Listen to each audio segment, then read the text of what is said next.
Welcome to the Experience of the Soul podcast with Cynthia Alice Anderson, a weekly show helping you grow, prosper, and evolve.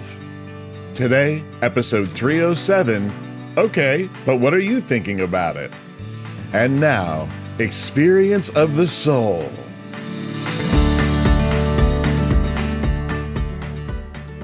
Hello and welcome to the Experience of the Soul podcast. Friends, I'm so glad to have you along the journey with me. My name is Cynthia Alice Anderson. I'm the host. I'm here today with my producer. Good morning, everybody. Welcome. My name is Sean. Today is Monday, May 6th. This is episode 307 of the Experience of the Soul. What? I know, right? And the episode title is, Okay, but what are you thinking about it? No. But what do you think? Oh, but what do you think? That's what it is? No. You got it right. Oh, okay. Oh, well, what do you think? I see what you're doing. It was a thing there. We can keep going with that for a while. Yeah. But what are you thinking about it? No, what are you thinking about it? Yeah. Happy to be here with you. It's rare I can throw you off, Sean. I love it. Now it's going to become a challenge. Yeah. Every week, how can I throw Sean off? Well, friends, we are certainly happy that you're joining us here today. And we wanted to take a moment to let you know that we're going to be doing another campaign coming up here. We're trying to raise some money to keep the podcast going. So if we are having a positive impact on your lives, if you are getting something out of the work and the word that we're putting out there, we appreciate you sort of supporting it and helping us keep it going. So we're doing a campaign starting this month, starting today, right? And it's going to... Yeah, go ahead. No. Well, I'm excited about it because every time we've done this, we've gotten it, which says to me you are being supported. And, we're honored to do it. It's $9,000 in 90 days. And, there'll be a number of people that will give to make that number possible, I'm sure. And friends, thank you. That $9,000 in 90 days covers a lot. And we're really seeking to reach more people around the world. And to do that, we have to have a social media presence. I have to pay fees for licensing, for being on the air, for websites, for ads on social media. All those things start to add up. And so every time you give, it helps us continue the show. So I can't say enough thank yous and gratitudes for all of you who have given and are giving regularly. I can't tell you the difference it makes. So thank you. And I appreciate you in advance for, being a part of the 9,090 days. It sounds like a big ask, and it is. But with the number of people listening, I'm quite sure we can come up with that to keep us on the air and moving forward. So I appreciate you very, very much for giving. Absolutely. It keeps us going and it keeps us, helping you get the word out there. Actually, I just wanted to just draw our attention to one of our comments, our recent comments on YouTube's talking sort of about that and the work that you're doing. So this is somebody, a user on YouTube who commented on a previous episode who said, "What great work you are doing. Thank you again for all of your time and effort getting God's message out to all of us." Wow. I had not seen that one yet. Thank you, Sean. Yeah, absolutely. And I just think that's how I feel about it too, and the fact that I'm now a part of it is even more fulfilling for me. And so I'm just, it's just thrilled to be a part of it. And well, and Sean, me too. I mean, I know, I'm the host, right? And so people think, well, this is my thing and this is my organization. I really feel I am serving God. I feel honored to be a part of it because this is not some, ego need of mine. Frankly, it would be easier to not do the show, right? Right? Yeah. But I love doing the show. I'm not saying I don't love it, but what I'm saying is it's a lot of effort, it's a lot of time, it's a lot of prayer work, and I love to do it because I know it's what God has for me to do. And I know when I get comments back like that we are absolutely on purpose. So thank you for reading that one today. And I will ask you every now and then I'll say, I could really use some lifting up. Will somebody send me a good word? Because it's like I'm giving these messages out. I'm so used to being in person. But as with this month, my business is moving online, and I'm going to be doing, weekly talks, and those are going to be available, on a weekly basis. I mean, everything's going to be online. So It's true. It's going. I'm, So last week you actually spoke about rolling with the changes, sort of technology, and how we're yes, how yes, we're kind of going to church online, most of us nowadays, and that's so yeah. bringing your message, your ministry to fully to an online platform. I think is going to be huge. I do too. Well, and again, I mean, it's just changing my thinking about it, because it is a ministry. It is a way to reach people.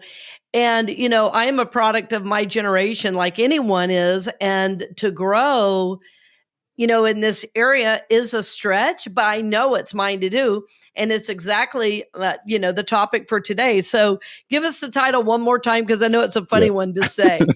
Yeah, I love that. I actually love saying it. Today's title is, okay, but what are you thinking about it?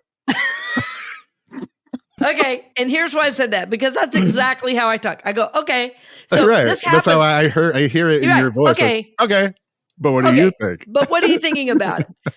And as my friend Martha Creek often says, well, what are you believing about it? And we're going to get to that. But friends, it's not a new idea, but we seem to forget, right? That our thoughts create our reality. Okay, so.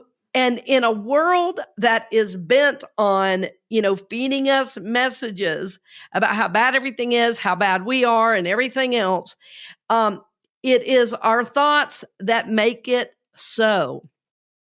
And I'll give you an example. This is a very funny example. It just happened to me today, so it's on my mind. Nowadays everybody is worried about gender, and everybody is concerned with getting your name right and everything else.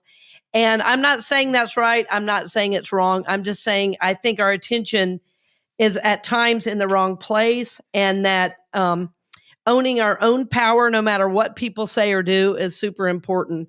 And there's this restaurant I've gone to, and I've gone there, over 15 years. And I went to get I made an order over the phone today, and the woman, since I have been there, has said my name wrong. And she always calls me Alex instead of Alice or Cynthia Alice. And that's hilarious. And Sean, are you laughing at me? Yes, I love it. I can't wait to hear the rest of the story. Yeah. Well, I'm sure somebody's going to have a comment about what I said about the gender thing, and we'll get to that another day. But it's what I'm really meaning is about where we're focusing. I mean, everybody has a right to do what they want to do.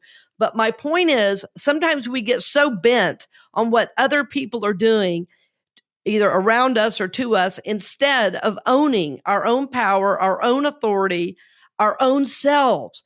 And so this was just a very benign example that even on the phone, we barely understood each other. I was calling a different, a Thai restaurant that I go to all the time. And so then I got there, and the guy who helps me all the time, there's two guys, they know me by name. They have my order memorized. They know my son's order. They know my friends that go in there. And some of my friends just say, give me what Alice gets. Okay, that's how often I go in there. So Andy, one of the guys I know there, goes, oh, hey, did you just work out? I mean, they even know my routine, right? Because I always go in there after my workout. And I go, yeah. He goes, well, what do you have today? I said, oh, I actually already ordered. He goes, you did? I said, oh, it might be under a Alex. He goes, oh my goodness, did she do that again? And I go, she did. And I go, and so all is well. He goes, exactly. He goes, she hasn't gotten it right in 20 years. And I said, it doesn't matter. I know who I am. I know who I am, right? So I know it doesn't matter who I'm with, what's on the check or the card. It's always going to be Alex, Alex. And that's fine. Yeah. That's fine. I'm not, you know what I mean? Because she's trying her best. I don't care. I don't care. I guess it's better than like Adam or, right. Fred. Right. Fred. Yeah. Yeah. Yeah, and if I guess if I were a different gender and somebody were calling me the wrong gender, maybe. But it's like, well, I could call that an attack on my character, or I could just call it what it is, which is a misunderstanding with cultures. And I actually think it's kind of funny. It doesn't bother me at all. And she's always going to know me as Alex. And even when I come in, it's hello, Alex. And that's fine. And that's fine. And that's fine. But again, think about the options, what I could do with that. And I've seen people get just irate and angry if somebody messes up their name. Like, for instance, for years I went by Alice and I started going by Cynthia Alice. And somebody says, what do you prefer? Well, I prefer Cynthia Alice, but Alice is fine. Rev is fine. RCA is fine. I like it all. And it's really okay. But go ahead, Sean. What were you going to say? I was just going to say it is. I think, we as a society are still growing and evolving and getting to this point where we all understand what it is. Or, I worked, I think I spoke in an earlier episode about my work in the corporate world. And, I was on the hiring side of things. And a lot of times several years ago, people would get very upset if you called them the wrong name or they didn't have their name legally changed yet, because, as from an HR perspective, it's got to be what's on your license, what's on your, it's got to be that name. Right. Pardon me. So I think, we've come a long way as far as, yes. understanding how to navigate around all of this. And it's just it's just interesting and it's different. But patience and grace. Grace is a big thing here. If everyone practiced grace, it would be one thing. We had some people who were super understanding, like, no, I totally get it. Haven't changed my name yet, whatever. But we also had people who seemed greatly personally offended.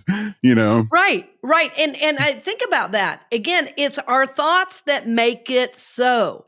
If I'm always offended, am I the one with the problem, or are you? That's good. That's really something to think about. If I'm constantly being offended, maybe I'm the one with the issue. Might that be so? Yeah. And I just don't have a need to demonize other people for getting something wrong.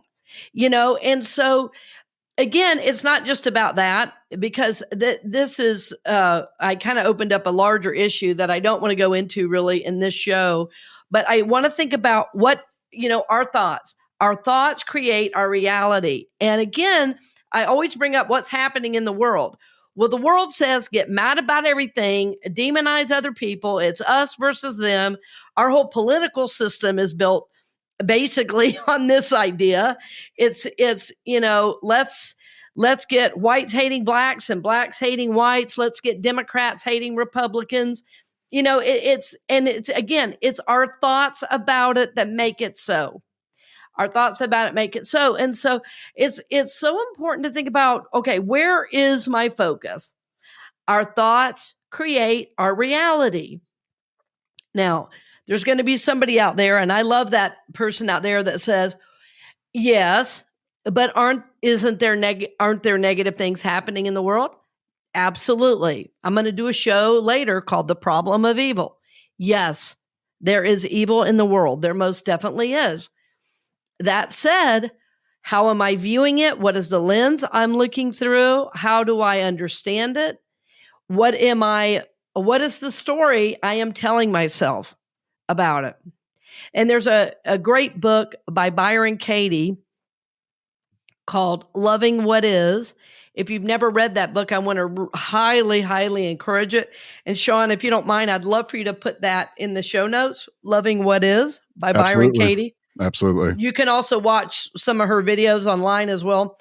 And again, it's our thoughts about it that make it so. It's our arguing with reality. And so, somebody can say something to me and I can take it the wrong way. I can make it be a personal attack when it's just an honest mistake. But it's not just about that. It's about everything. I can look at how much money is in my checking account and say I'm not worth anything. Or I can look at money in my account and say, I know more than you, or whatever. But whatever is happening, it's our thoughts about it that make it so. our thoughts create our reality. It becomes the lens which we look through.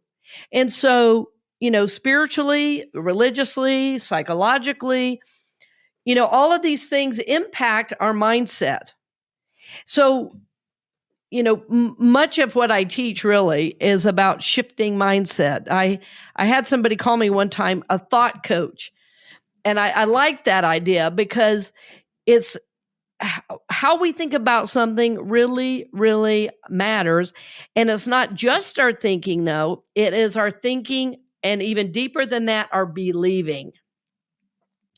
I learned many years ago that I think it was from old teaching. I don't think it was actually from Charles Fillmore. I think it was from the founder of religious science, Ernest Holmes, who said it's thought plus feeling that equals manifestation. It's thought plus feeling that is a belief, isn't it? Yes. The scriptures say it is done unto you as you believe. Another scripture from Proverbs says, I learned it, as a man thinketh in his heart, so is he. The New King James says, for as he thinks in his heart, so is he. That's Proverbs 23:7a. Yeah. For as he thinks in his heart, so is he. In other words, the thoughts you think, the thoughts you hold on to, that you believe with a lot of energy and a lot of passion, whatever has the energy behind it, is what you begin to see the world as, and it's what you begin to manifest. We live in a cause and effect world. And it was interesting. I heard a speaker the other day, a minister in another faith, say, I don't believe in the law of cause and effect, or I don't believe in the law of attraction. And it's funny because it's taught all through the scriptures. If you forgive, you will be forgiven. If you judge, you will be judged, right? So the idea is of the law of cause and effect. Whatever I do, I'm going to be calling to myself that exact thing. Whatever I think, create, and believe creates the way I walk through the world. So whatever that is, I'm going to get more of that. And so right now, our world is so locked in an us versus them. I want you to think about, is what we're doing right now as a world working? And then when we take it to the individual, if you think, what am I thinking about? What am I thinking about this situation? I'm always looking through a spiritual lens, and I'm working my way to also thinking about it psychologically. I'm also becoming educated about things. So I naturally approach the world spiritually, but I'm also having to broaden my horizons a little bit, broaden my awareness and thinking, okay, is there something I'm missing on this? So, that's been happening for me politically. That's been happening for me on a societal, the way society is changing. It's happened with me about the gender issue. I'm thinking about it and saying, is there something I'm missing? Why is this coming forth at this time? Am I getting calcified in a belief and not getting curious? And I will share, I never typically do this, but my white stone this year is right here. I don't know. Can you see that? Is stay curious. That's my white stone. We do a white stone at the beginning of every year in the churches I serve in. It's very common in the unity movement. And the idea is we go into prayer and meditation and we ask Spirit, what is mine to do this year? And so my guidance this year was to stay curious. And also, secondarily, I will share, was also to make time to play, to enjoy life, to not just teach and speak and be serious all the time, but to play. So I'm realizing that, as we age, we can get stuck in a way of thinking. I mentioned earlier that the idea of taking my ministry totally online, has been a hard reality for me because I love people so much. But I'm realizing that not only is it how I live, it's how we all live. And in fact, there's a reason for this shift and change. So rather than resisting that, as I have been, It's like I'm being called to expand in my awareness. It's like I'm being curious about people really wanting that. And I have heard it for a few years. I've heard it for a few years. It's time for you to think about this. It's time for you to think about this. And finally, I'm like, yes, you're right. I'm ready. So I'm fascinated too by the way the mind works, and I've talked about this research many times. I read, it's been 2 or 3 years ago. I was reading an article in Psychology Today, and I often go to psychological publications. I work very deeply in the archetypal realms and symbolically in my own life and my own therapeutic journey. So I'm always interested in figuring out, how did I get to a certain state of being? How did I, arrive in this way of thinking? And there's something, so the article in Psychology Today was explaining something called the negativity bias. And it was at a time when I was just noticing some of the ratcheting up of the news cycle, being story after story of somebody dying or bleeding or, something being bad. And I realized it just feeds this aspect of the brain. And the negativity bias basically says that we are looking for what's wrong. We're looking for what's wrong because that in the past has helped us survive. I guess it's that old reptilian brain back there that has kept us alive, is looking for what's wrong so we know how to avoid it, right? So the negativity bias simply has us finding what is wrong. And the reason I'm bringing this up is because we want to be conscious of what we are thinking, feeling, and believing. So there's this unconscious behavior that's going on. We're going, what's wrong? What's wrong? It's like, it's just goes on automatic. And so it will take like a lift, almost like a conscious effort to lift us up and out of that and into conscious thinking, doing, and being. I hope this is making sense what I'm saying. It's like the mind works on automatic. And what I'm trying to get myself to do and us to do is to think consciously. It's why my book on intentions, or my journal on intentions, is so important, because that helps us become conscious thinkers, doers, and beers, right? We want to be conscious. We want to think conscious thoughts. And so what we learn is that whatever we focus on a regular basis is what we bring forth in our lives. This is a powerful knowing for me.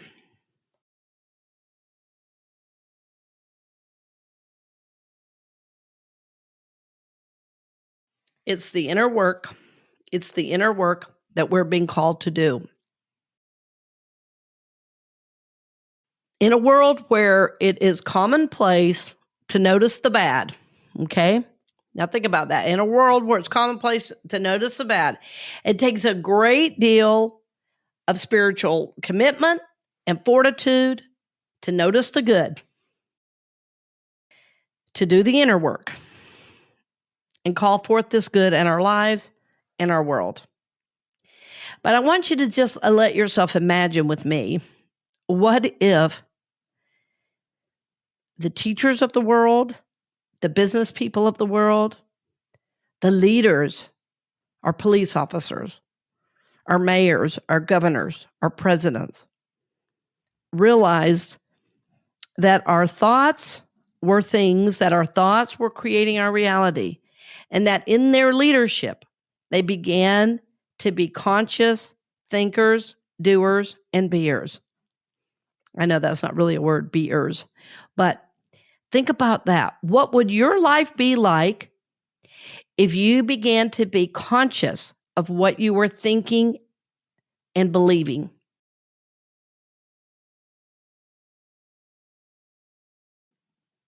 How could you shift from this negativity bias of always noticing what was wrong into noticing what is working, into calling forth the good?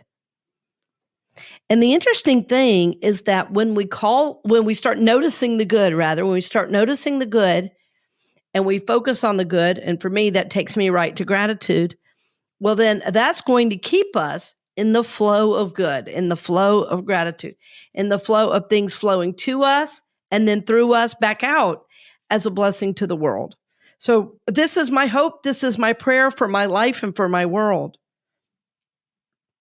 As I've parented my son, I've always tried to surround him with positive thoughts, with positive thinking, with remembering his goodness and his wholeness. And he's very aware of what's wrong and what's not working in the world. But he has this way of seeing the world because his whole life, what has he seen? This focus on the good, right? This focus on the good every night before he went to sleep, sometimes after he went to sleep, right. I would say before going to bed, I'd open his door and say, remember, you can do and be anything. If you dream it, you can be it, baby. You're going to be amazing. And his life, I mean, I've watched these thoughts become manifest in his life and world. So I want you to think about this for yourself, because we always want to blame somebody out here for what's happening. Blame this person that the world isn't working, blame the president, blame the governor, blame the mayor. And you say, well, they're not doing it right. Well, that may be. But what I've learned is you sitting and blaming doesn't change them.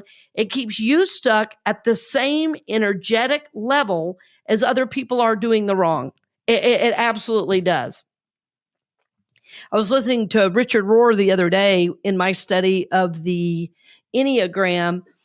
And one of the things he was talking about is when after the Twin Towers, after 9/11 in the U.S., after that happened and the U.S. attacked Iraq, he said, we became like the attackers because it was like energy.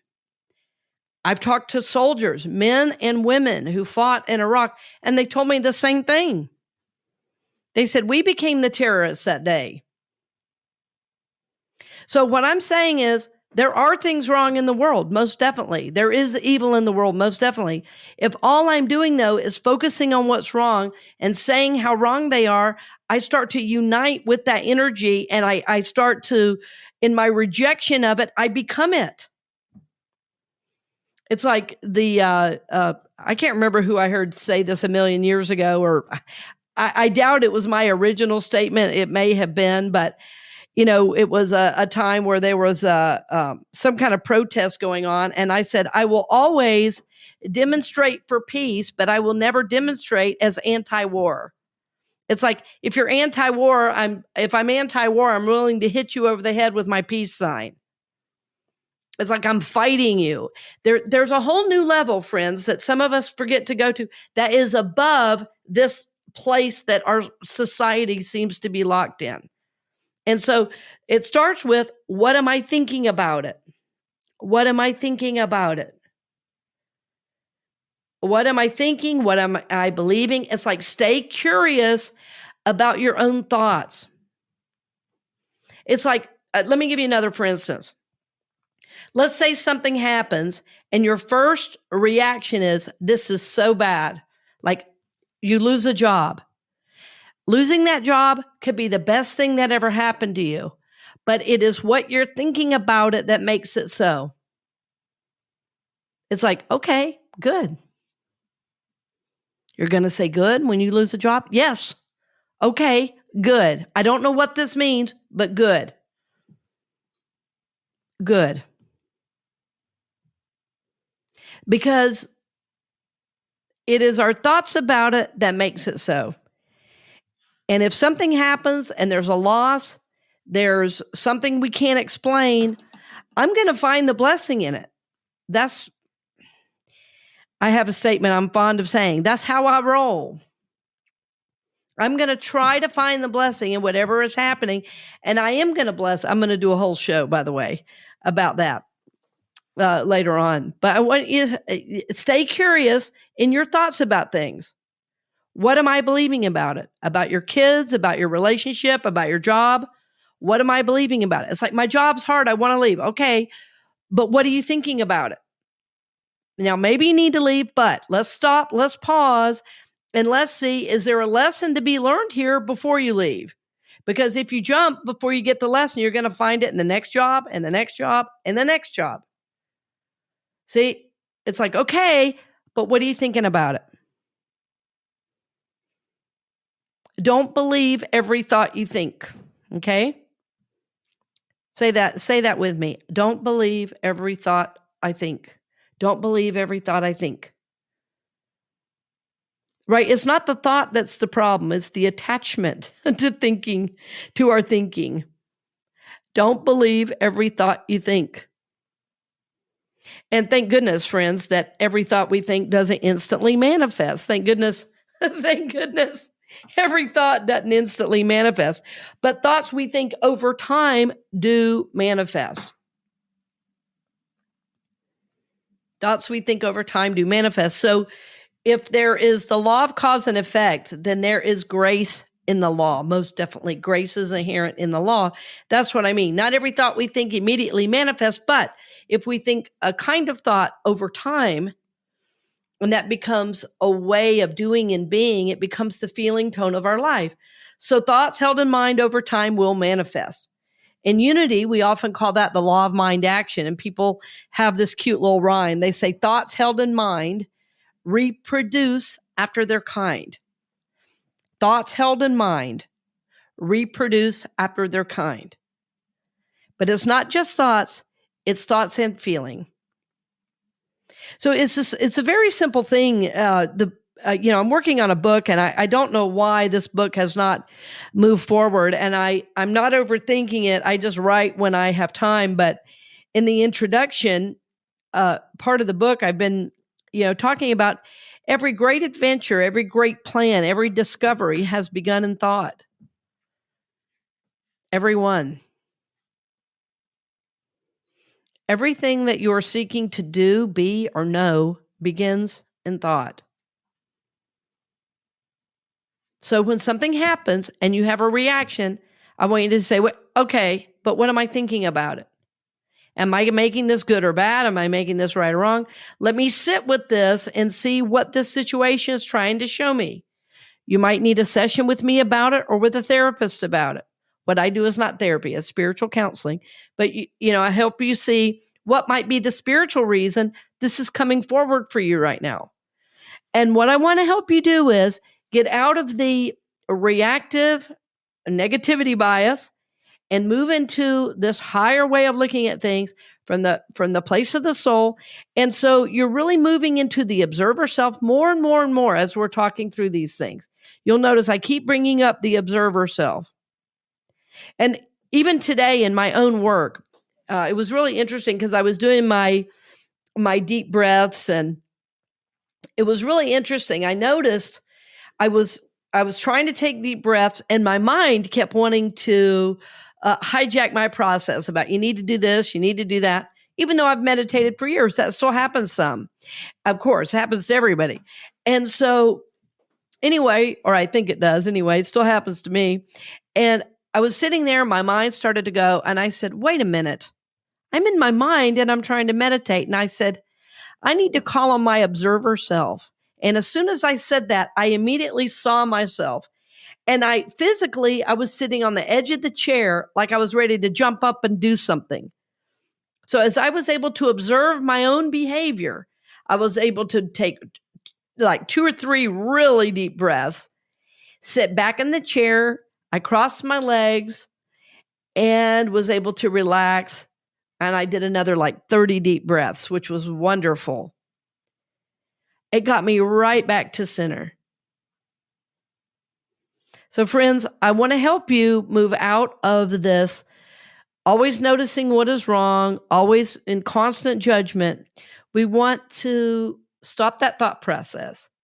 I want you to say to yourself, oh, okay, what am I thinking about it? What am I thinking about it? If somebody says something to you that they're blah, blah, blah, blah, blah, and they're trying to get you in their drama, say, what am I thinking about it?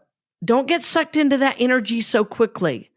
Let yourself remove your energy from that. You don't have to join with anger. You don't have to join with somebody else's trauma drama. You don't have to join with the political madness of the day. Stay centered in you and really ask myself, what am I thinking about it? What am I believing? And really, friends, I want to say again, in a world where it is commonplace to be in fear, to harshly judge everything, it takes a great deal of commitment and fortitude, friend, to notice the good and to do the inner work and call it forth. I know it is possible. I know you are capable, because if I can do it, I know you can do it. But it does take a great deal of effort on your part. It's going to take time of unplugging. It's going to take time of you doing inner work.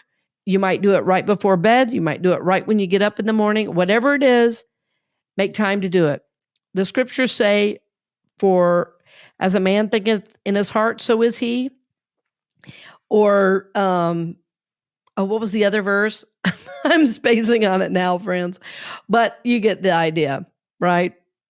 Oh, the other one I was thinking is from Romans, but be transformed by the renewing of your mind, right? So think about it. What am I thinking about it? Right? Okay, but what am I thinking about it? Like, stop yourself from going to the negative and see if you can find a spiritual reason for what's going on. See if you can back away from the negativity and then put new, good, holy, sacred thoughts in its place. That's my hope for you.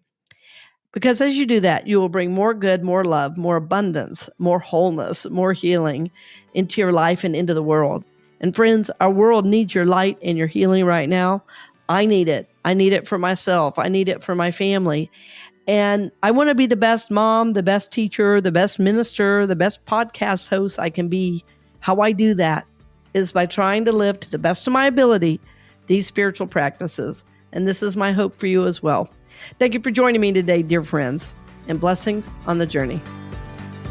We hope you've enjoyed this episode of the Experience of the Soul podcast with Cynthia Alice Anderson, helping you grow, prosper, and evolve. This podcast is made possible because of listeners and viewers just like you. If you would like to support the podcast with your tax-deductible contribution on an ongoing basis or through a one-time gift, head on over to experienceofthesoul.com/support. The Experience of the Soul podcast is copyright 2024 Cynthia Alice Anderson, all rights reserved, and is produced by Sean Kilgore.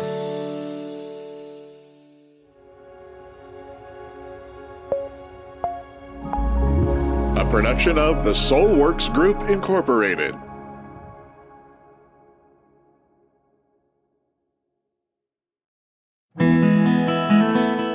Hey friends, Sean here, your Experience of the Soul producer. I want to take a moment to tell you about something truly exciting. The Soulworks online community, created by your host, Cynthia Alice Anderson, and available on the Mighty Networks app. If you're looking for a place where you can explore your spiritual path, connect with others, and grow in a meaningful way, then this is for you. Soulworks is so much more than an online community. It's a safe, inclusive space for spiritual exploration, self-discovery, and personal transformation. Inside the community, you'll find everything from uplifting spiritual studies to soul-centered growth practices, meditations, affirmations, and so much more. It's a space where you'll always be supported and never judged. The best part, membership is free. You'll have access to powerful resources, inspiring content, and a supportive group of like-minded people who are all on their own unique spiritual journeys. And if you're ready to dive deeper, there are premium options available to enhance your experience with a live Monday night talk series and extended, deeper meditations. If you're seeking a place to connect, grow, and nurture your soul, we would love to have you join us in the Soulworks community and see where this journey can take you. Visit my.soulworkscommunity.com today.